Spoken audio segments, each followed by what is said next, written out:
के एक्सपोर्ट पर बैन लगा दिया है। 7 ताकतवर देशों के संगठन G7 ने इसकी आलोचना की, लेकिन चीन ने इस मुद्दे पर भारत का बचाव किया है।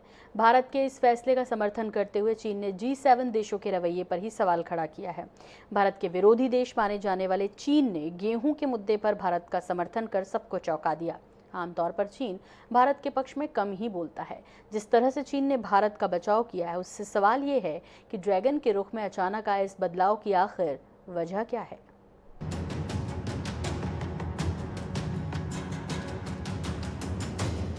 चलिए आपको बताते हैं कि आखिर चीन ने क्यों किया भारत का समर्थन।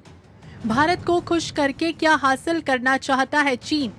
क्या भारत चीन के इस कदम पर उसके करीब जाएगा? चीन ने भारत के गेहूं एक्सपोर्ट पर बैन का समर्थन किया, G7 देशों को लताड़ा। भारत के हाल ही में गेहूं निर्यात पर प्रतिबंध के फैसले की G7 देशों ने आलोचना करते हुए कहा था कि इससे वैश्विक खाद्य संकट और गहराएगा, लेकिन चीन ने भारत के कदम का समर्थन करते हुए कहा कि भारत जैसे विकासशील देशों को दोष देने से वैश्विक खाद्य संकट का समाधान नहीं होगा।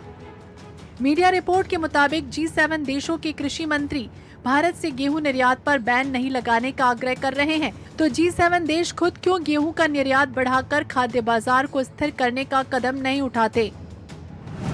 भारत की तारीफ क्यों कर रहा है चीन?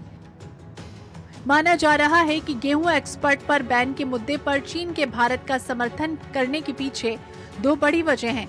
इसकी एक वजह है चीन में जून से होने वाला ब्रिक्स सम्मेलन, जिसे लेकर चीन चाहता है कि इस बैठक में हिस्सा लेने के लिए प्रधानमंत्री नरेंद्र मोदी चीन आए। वहीं इसकी दूसरी वजह भारत के साथ हाल ही के वर्षों में तेजी से बढ़ता उसका व्यापार है, जिसे चीन नहीं चाहता कि किसी भी वजह से वो कम हो। ब्रिक्स सम्मेलन के जरिए भारत का साथ चाहता है चीन। ब्रिक्स 2006 में बना 5 विकासशील देश रूस, भारत, चीन, इंडोनेशिया और साउथ अफ्रीका का एक संगठन है। ब्रिक्स की आगामी बैठक 23-24 जून को चीन में होनी है।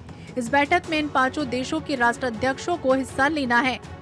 कुछ हफ्तों पहले भारत आए चीनी विदेश मंत्री वांग यी ने विदेश मंत्री एस जयशंकर के साथ बैठक के दौरान पीएम मोदी के ब्रिक्स सम्मेलन के लिए चीन आने की इच्छा जाहिर की थी। ब्रिक्स देशों की बैठक का महत्व इसलिए बढ़ जाता है क्योंकि 24 फरवरी को यूक्रेन पर रूस के हमले के बाद ये पहली बार होगा जब पीएम नरेंद्र मोदी, रूसी राष्ट्रपति व्लादिमीर पुतिन, चीन के राष्ट्रपति शी जिनपिंग और ब्राजील और साउथ अफ्रीका के राष्ट्राध्यक्ष एक ही मंच साझा करेंगे।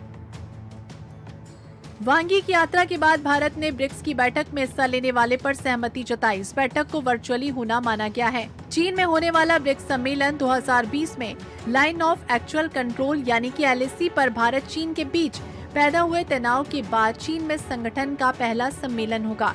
चीनी विदेश मंत्री की हालिया भारत यात्रा को दोनों देशों के बीच संबंधों को सामान्य करने की दिशा में उठाया गया कदम माना जा रहा है।